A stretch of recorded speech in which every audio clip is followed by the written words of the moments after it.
bien arrivé chez Densa, le podcast en quête des libertés à travers l'authenticité. Pour commencer en toute sincérité, moi, Sarah Poli, avoue qu'aujourd'hui, je suis toute nerveuse car c'est le premier épisode. Ah là là là là. Et je ne sais pas du tout comment ça va se passer. Mais c'est le but car on est là pour être soi-même et essayer de comprendre comment faire pour être authentique dans un monde qui essaie constamment de nous formater.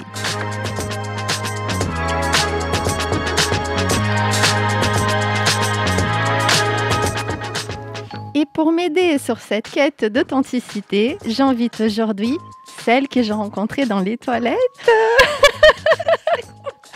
lors de son concert à les studios de l'Ermitage. Et pour moi, c'était le coup de foudre d'amitié. Voilà.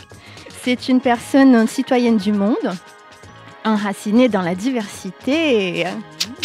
Et on est là ensemble pour essayer de comprendre comment exister sans frontières, tout en étant authentique. Donc, avec vous, les amis, les amours, Lucia de Carvalho. Bienvenue, ma Lucia. Oh, Sarah, que legal. Je suis très contente d'être ici et d'ouvrir le chemin de cette nouvelle aventure avec toi. C'est cool. Merci, c'est adorable. C'est quel change, quel destin, en fait, que tu sois de passage par Paris en ces moments. Mais ouais. Que ça commence pour moi, c'est un très beau début de cycle. Mais ouais, carrément, je t'invite pour aller boire un verre et discuter. Ben voilà, on discute en radio, voilà. Pourquoi pas Pourquoi pas On partage nos échanges. Mais ouais, carrément. Top. Et du coup, pour commencer, la question officielle du début de l'ouverture du chemin du podcast, c'est comment tu te sens aujourd'hui, sincèrement? Aujourd'hui, là, présentement, je me sens super bien. Ok. Ah ouais. On avait un concert hier, les musiciens ils ont super bien joué. J'ai pu naviguer, le public il était content. Aujourd'hui c'est l'anniversaire de mon bout de chou, il vient d'avoir 5 ans. Du coup, bébé. Mais ouais, j'avais dit hier, si tu fais une sieste, on va te chanter joyeux anniversaire. Mais il s'est endormi au bout du deuxième morceau. Feliz anniversario! Ouais, je me sens vraiment comme sur un nuage, là, présentement. Ouais. Ok, super. Mais tu pars. Justement, une raison de plus de me sentir super bien, parce que je sais que je pars. Okay. Ce soir, je prends l'avion direction Ouarzazate et je vais faire une retraite de 5 jours dans le désert marocain. Et comment ça se fait? Rencontre avec l'esprit du désert. Ok, c'est ça le but alors, tu vas rencontrer l'esprit du désert. Le but, je me suis rendu compte ce matin, le but était de mourir. Oh my God! Ok, ben, des grandes news. Ok, Lucia, est-ce que tu peux nous expliquer, s'il te plaît? Tu m'as dit d'être sincère, hein? Alors je vais être sincère avec mes lubies. Aïe! Let's go, je suis prête. En fait, ces derniers mois, je sens qu'il y a des choses en moi qui sont vraiment en train de changer, mais de changer radicalement. Je ne sais pas ce que c'est, je ne sais pas vers quelle direction ça va, mais je sens qu'il y a quelque chose en moi qui est en train de vraiment changer. Et là, ce matin, en me réveillant, je me dis, mais ouais, c'est ça. Je vais dans le désert marocain pour mourir et renaître avec la personne, l'être, l'essence qui m'appelle à ce grand changement, même si je ne sais pas concrètement comment ça va s'incarner, je sens vraiment ça. Et en fait, ça va être une retraite. Il y aura du trek, il y aura du yoga, mais il y aura aussi ce qu'on dit, des choses holistiques. Et pour moi, c'est important. Je pense que c'est quelque chose de lequel j'ai vraiment envie. Je ressens le besoin de me rapprocher plus de ça. Et je me dis, c'est marrant, c'est vrai que on connaît bien la mer, comme Yemanja, l'esprit de la montagne et la forêt, mais je n'ai jamais été dans le désert.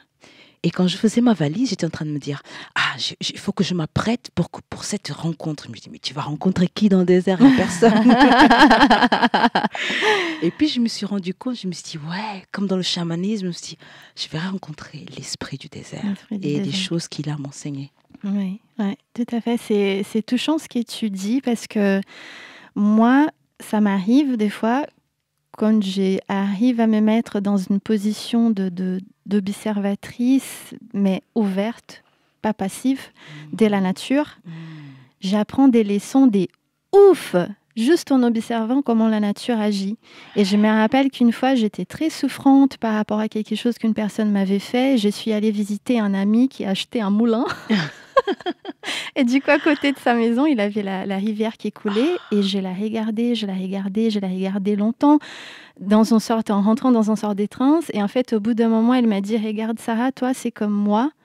L'eau, elle a sa nature et en fait, peu importe s'il a des rochers, s'il a des bouts de bois, l'eau, elle continue à couler. Et peu importe ce que les gens vont t'imposer et les choses que les gens vont te faire, même si ça te fait du mal, à partir du moment que tu restes toi-même, voilà, je suis émue parce qu'on est dans le podcast d'authenticité, si tu restes toi-même, tu vas continuer ton chemin et personne ne pourra t'empêcher. C'est magnifique. Et ça, c'est l'eau, c'est la nature qui me l'a appris. Quand tu me parles du désert, et c'est vrai que c'est un sorte d'élément qui si t'es pas né dedans ou à côté, c'est très, pour moi, une brésilienne tropicale. Le désert, c'est l'inconnu absolu. C'est clair. Donc, c'est super intéressant. Je suis sûre que tu vas apprendre plein de choses. Ah ouais, j'espère. Et tu sens un appel, du coup. Ouais. En fait, j'étais censée aller au Maroc déjà au mois d'octobre parce qu'on m'avait invité à être jury pour un festival de documentaires parce que notre documentaire Kuzola avait gagné un prix là-bas il y a quelques années. Yes, on va en parler. Yes. Et du coup, on m'avait invité à y aller, sauf que la dernière minute, ils ont changé les dates et ils ont mis les dates pendant lesquelles j'étais en tournée en Pologne. Du coup, je ne pouvais pas y aller. Et au retour de la Pologne, ils m'ont dit « Ah, mais non, mais finalement, ce ne serait pas là, ce sera le mois prochain. Est-ce que tu es disponible ?» Je dis « Yes, je suis disponible. » Sauf que mon passeport, il venait de périmer. Donc, je n'ai de nouveau pas pu y aller. Et la première fois déjà que je n'ai pas pu y aller, j'étais super triste. Je me dis, oh là là, mais franchement, j'ai discuté entre moi-même avec la vie. Je dis, franchement, ça, c'est pas cool. J'étais super motivée pour y aller et tout. J'étais vraiment super déçue. Et le lendemain, j'ai reçu un message sur Instagram qui me disait, oui, bonjour madame, nous cherchons des chanteuses pour venir chanter au Maroc. Je dis, ah, monsieur que je connaissais de nulle part, tu sais. Okay. Bien sûr, je dis, ouais, bon, univers, ok, au Maroc, mais là, avec les enfants, c'est un peu compliqué, quoi. Je voudrais un truc où il y a de la spiritualité, je vais être dans des airs, pas uniquement en ville tout le temps, je veux un truc de nature, je veux un truc pur, j'ai vu le dépouillement du point zéro. Et puis là, quand une dame avec qui je suivis une formation, ce qu'elle appelle l'école de l'âme, Kathleen Soubry, à la fin, elle m'a dit, oui, alors nos prochaines activités, moi je vais au désert du Maroc, entourée avec d'autres personnes, d'autres coachs et tout ça, n'hésitez pas si vous voulez venir. Je dis, ah, ça m'intéresse. Là, c'était ça, en fait. Ouais, okay. Et je trouve ça vraiment super chouette, comme j'ai vraiment l'impression que la vie m'a donné ce que j'ai demandé finalement. Oui. Et ce qui était bon pour moi quoi, aussi. Quoi, dire, parce que parfois, comme dit, la vie ne donne pas forcément ce qu'on veut, mais parfois ce qui est bon pour nous sur le moment. Quoi. Et là, je suis contente. Ouais. Je laisse hommes et enfants. Oui. Pendant quelques jours. Oui, bah écoute, si tu cherches ta mort et ta renaissance, c'est un chemin de solitude. Mais c'est comme ça. C'est comme ça. Ça, dans la question, j'aimerais venir sur ça. C'est vrai que c'est beau, la vie en communauté, en partage, mais je trouve qu'un des intérêts de cette quête d'authenticité, c'est-à-dire une vraie connaissance de soi et une honnêteté aussi, une sincérité qui n'est pas figée, qui est évolutive, parce qu'on est vivant, donc on change. C'est un intérêt aussi collectif, dans le sens que quand on se montre autant que tel, pour de vrai, la communication, l'autre, il est un vrai lien. Et des fois, même si on ne fait pas exprès, dans les rôles des sociétés, on peut s'oublier dans les rôles des sociétés. Ouais. Même si on est super esprit ouvert et tout, on ne se rend pas compte. Ouais. Quand on voit, on est déjà dedans. Ouais. Et ça peut être... toutes sortes de... La brésilienne en France, ah bah du coup elle rigole fort, elle danse, oui, c'est une partie de vérité, il y a une partie de projection de la part de plein de gens, et peut-être qu'au bout d'un moment je commence à y croire, tu vois. Donc c'est vrai que ce que tu me dis, je crois pas que c'est possible de le faire autrement qu'avec soi-même en fait. Ouais, c'est marrant que tu dis ça parce que au début, là on a sorti donc notre album Poinga au mois de janvier 2022. J'adore. Et du coup, quand il fallait écrire les textes de présentation du projet, voilà, on discutait comme ça. Et puis je disais, oui, j'ai l'impression, avec le projet Poinga, l'album précédent, Kuzola, ce qui veut dire amour, j'ai vraiment ressenti avec on va dire le retour des personnes à la fin des projections, à la fin des concerts, j'avais l'impression que en fait l'histoire c'était pas l'histoire du documentaire, c'était pas une histoire sur moi mais sur une humaine qui vivait quelque chose, une histoire. Et les gens ils me disent je me suis reconnue dans ça, j'ai vécu ça, je comprends ce que tu dis. Et je me suis dit waouh, c'est des gens qui n'ont pas du tout vécu la même histoire que moi mais finalement on se retrouve sur un c'est point. universel. Ouais. D'ailleurs on pourrait faire un point pour l'audience par rapport à qu'est-ce que c'est le documentaire. Ah oui, j'en parle. C'est vrai, je reviens. Oui, en fait, le documentaire donc Kuzola, le chant des racines, c'est un documentaire qui a été réalisé par le réalisateur Hugo Bachelet, qui habite sur Paris, avec Quaco Productions. C'était une période de ma vie où j'avais fait une nouvelle chanson, je ressentis le besoin de retourner chez moi, en Angola. Ça faisait une 30aine d'années que j'étais pas retournée. Et du coup, quand j'ai découvert Hugo, une soirée, j'étais en train de lui expliquer, voilà, on veut faire un album, et puis j'ai besoin de retourner en Angola, ça fait super longtemps. Et puis, il a dit, ouais, je cherche un sujet sur mon prochain film documentaire. Est-ce que je peux vous accompagner durant vos voyages au Brésil, en France, en Angola, pour faire un film documentaire autour de la création de ton album et de ta quête de racines, d'identité, d'origine. Allez, ça se refuse pas. Et du coup, voilà, le documentaire Kuzola, le chant des racines est sorti officiellement en juin 2018 dans les cinémas et tout ça. Et puis voilà, il est disponible sur Internet, en VOD, en DVD, avec l'album, bien sûr. Et on a vraiment à chaque fois de tes bons retours. Les gens, ils en sortent souvent touchés, les grands et les petits d'ailleurs. Ça me touche énormément. Ouais. D'ailleurs, je l'ai vu. Ouais. Je l'aime. Et ce qui me touche, il y a plein de choses touchantes, tu le sais, mais c'est la question, notamment, c'est pas au hasard que j'ai choisi la thématique du podcast aujourd'hui, d'être soi-même sans frontières. Et ces questions dans ton documentaire, mais en vrai, dans ton histoire de vie, cette question de l'identité, d'être un enfant d'Angola, grandi en France et au Portugal aussi. Et je crois que vers la fin du film, tu disais quelque chose comme quoi, tu me diras, c'est comme moi je l'ai entendu, mais je me retrouve beaucoup là-dessus. Et mes amis qui naissent par exemple en France, mais qui ont la famille dans les îles et tout ça, des origines africaines, souvent, quand ils retournent au bled, quand ils vont au bled pour la première fois, ils ont cette croyance qu'ils vont retrouver qui sont vraiment, et en fait, ils voient qu'ils sont différents. Voilà, moi j'ai vécu un peu ça. Enfin, toi tu me connais, je suis blanche de peau, mais je suis métisse, donc on m'aperçoit au Brésil comme blanche, mais ma famille paternelle est noire et j'ai pas grandi avec. Ouais. Et du coup, dans la famille de ma mère, pas ma mère heureusement, mais ses frères et sœurs, ils avaient un regard un peu, ouais, cette fille, elle est un peu. Déjà, j'étais la fille d'une femme célibataire, c'était un scandale, et la fille d'un noir en plus, donc c'était t'as tout pour plaire. Voilà, donc j'étais assez exclue de la famille de ma maman. Et j'étais très différente aussi, comme quoi j'adorais la capoeira, la samba, j'étais vraiment... je faisais pas exprès, mais ça les embêtait. Et j'avais cette croyance qui est, bien sûr, quand je rencontrerai la famille de mon père, tout le monde va être comme ça. Je leur ressemble, en fait. J'avais cette croyance. Et le jour, j'avais 10 ans, que j'ai rencontré mon père et sa famille, on est restés un mois ensemble. J'ai vu que déjà, physiquement, j'ai ressemblé à personne aussi, tu vois. Et qu'en plus, culturellement, ils n'étaient pas du tout dans le délire afro-brésilien. Mais alors, pas du tout.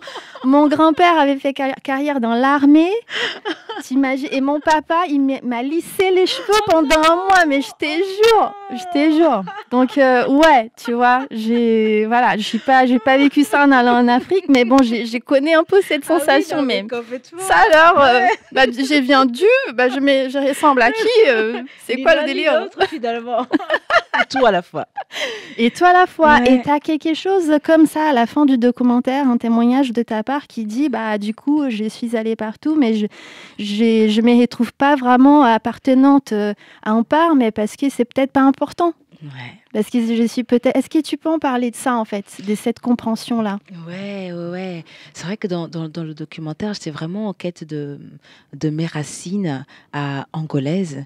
Et quand je suis revenue de ce voyage, je me suis dit, ouais, en allant, je me dis, je suis allée en Afrique, ça va être un truc, genre, je sais pas, moi, je pensais quand j'allais revenir, j'allais être verte, mais complètement différente. Peut-être le voyage au Maroc, ça va être pareil, tu vois, je m'entends un truc. Ouais. Et puis, au fait, finalement, je suis revenue et je me suis vraiment dit, punaise, mais je suis toujours moi.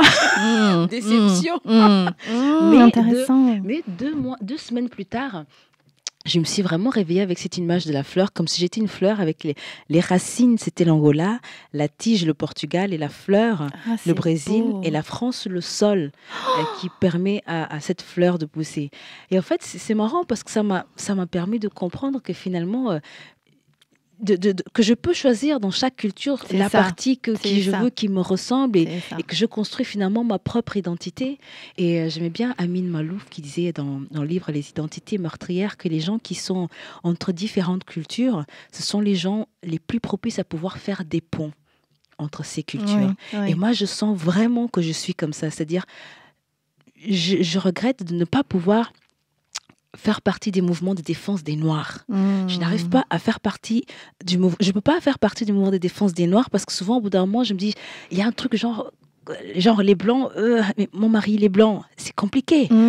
Et puis pareil, les féministes, j'arrive pas à être 100% là-dedans parce que je suis avec un conjoint qui est génial et on partage tout. Limite, je dis, oh punaise, il fait beaucoup de choses, il faut que je fasse moi aussi, tu vois. Du coup, je ne peux pas être 100% là-dedans. Et en fait, je pense que finalement, et en même temps, pareil dans la musique, je ne peux pas faire de musique de tradition parce que je n'ai pas vécu en Angola, je n'ai pas vécu au Portugal. Mais finalement, je dis, chacun est à son poste.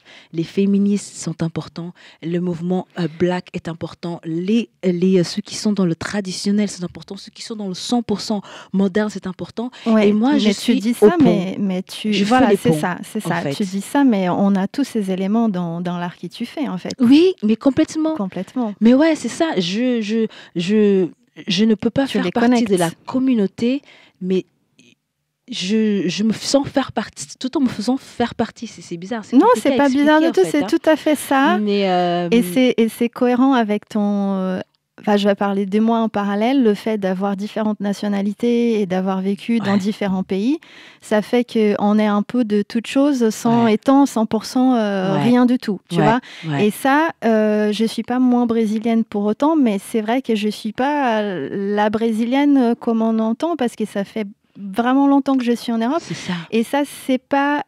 Ce que je comprends, ce n'est pas une perte. C'est un gain dans le sens que du coup, si je suis ici, j'ai appris un certain langage et je me communique dans le langage d'ici tout en étant la brésilienne. Et du coup, c'est très créatif finalement d'exister comme ça.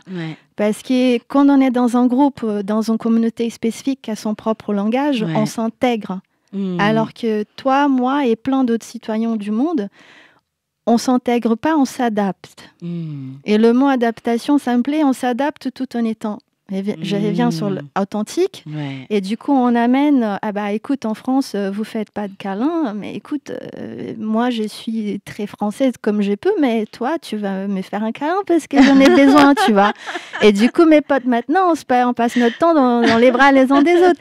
Et ça, je trouve constructif. Et moi aussi, j'ai appris plein de choses ici, qui au départ, c'était très difficile et dur. Et au bout d'un moment que je me suis intégrée, j'ai compris et du coup, j'ai l'adapté à ma façon. Tu vois, j'aime ça et du coup, je vais l'utiliser, mais à ma brésilianisme, tu vois. C'est ça. Donc, c'est très cohérent. En tout cas, pour moi, c'est très clair.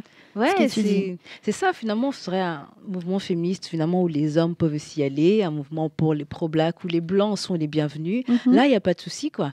Et puis, comme tu dis, cette adaptation, cette co-création finalement de parce que toi, tu déteins sur les autres déteignent sur toi, et finalement, ça crée quelque chose qui fait un nous, un toi, et puis et un autre en même temps, quoi. C'est le mélange. C'est le mélange, le métissage.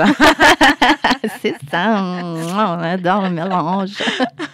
Et j'aimerais te demander, Lucia, du coup, parce que je trouve que ça va être intéressant. En tout cas, moi, je suis curieuse. On a entendu, tu nous as dit ce qui veut dire le mot kuzul de ton documentaire, donc c'est amour. Yes. Est-ce que tu peux nous dire aussi ce qui veut dire le nom des Tonabons et aussi de mon clip musique préférée For Woo. Oh, yes. Alors, Pwanga veut dire lumière.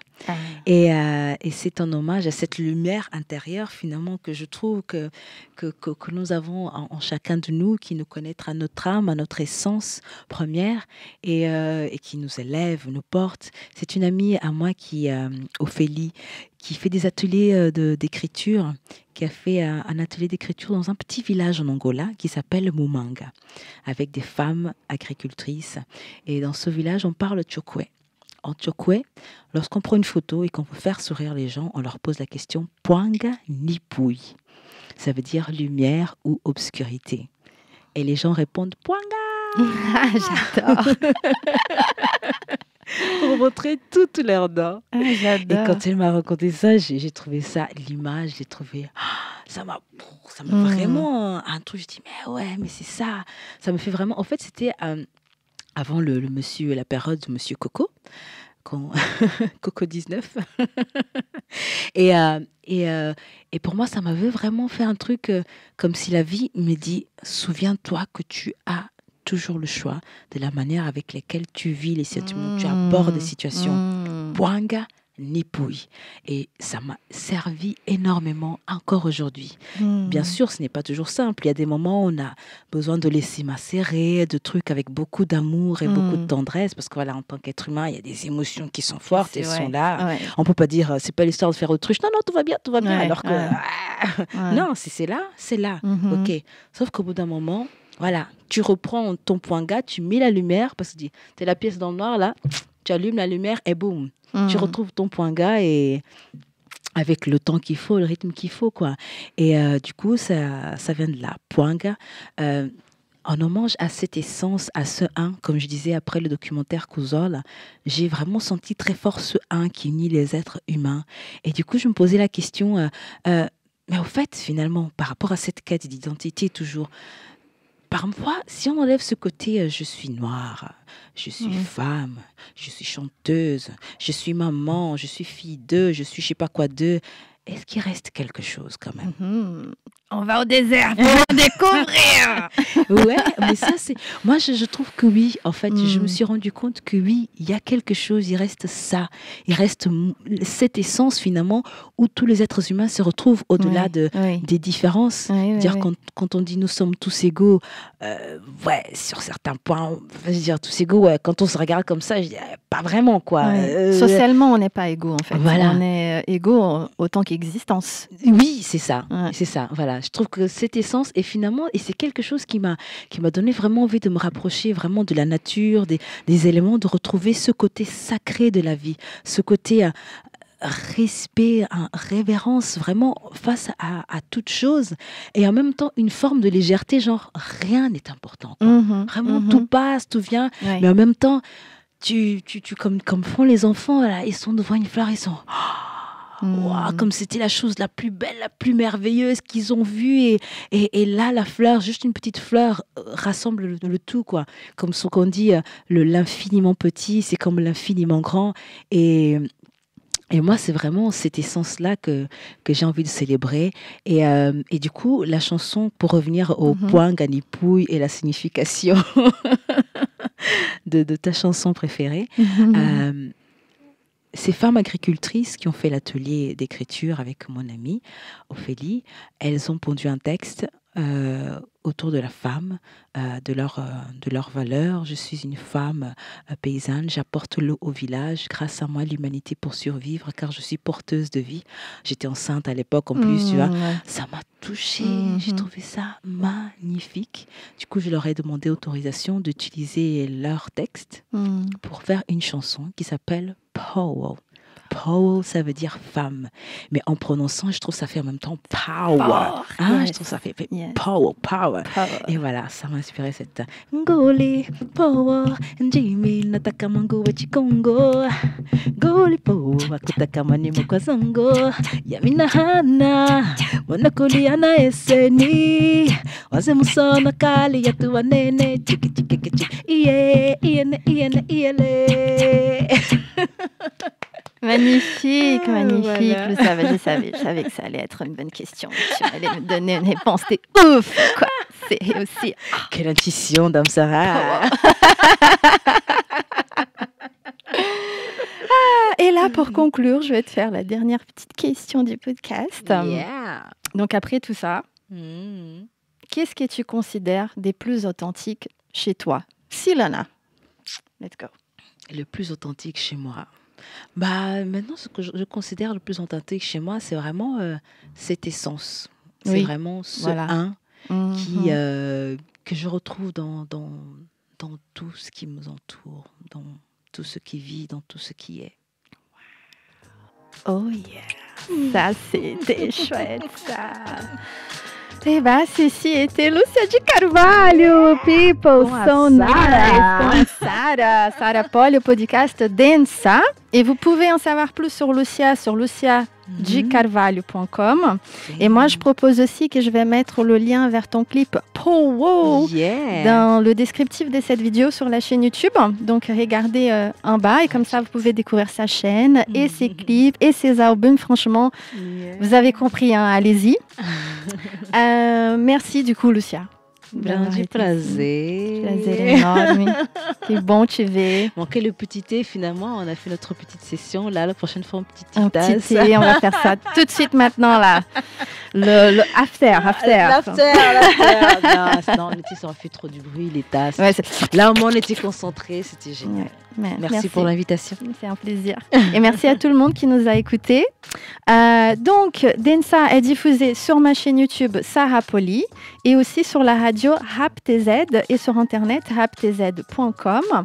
Rappelez-vous que Densa est aussi une rencontre physique et pas qu'un virtuel et que je vous donne rendez-vous une fois par mois entre introvertis et extravertis pour danser et se défouler comme chacun en a envie.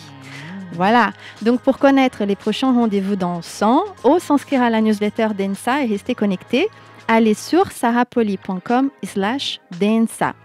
Toutes ces informations sont disponibles sur ce site que je viens de mentionner, sur la chaîne YouTube et sur RapTZ. Et je vous invite maintenant à entendre le témoignage d'une auditrice. Et je vous attends prochaine Densa. Ciao! Ciao! C'est parti pour le petit témoignage. Restez avec moi. Et on revient dans une minute.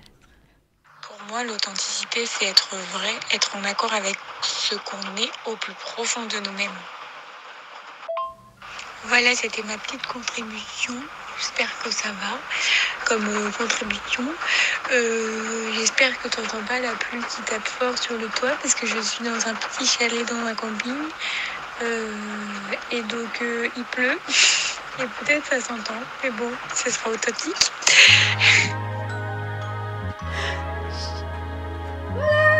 Génial. Oh, Lúcia, on est trop fort. 29 minutes. You did it. C'était censé d'être Densa. Sunshine. Oh, moonlight. Oh, good times. Boogie. Allez, on va mettre de la musique tout de suite. On enchaîne. Radio RapTZ.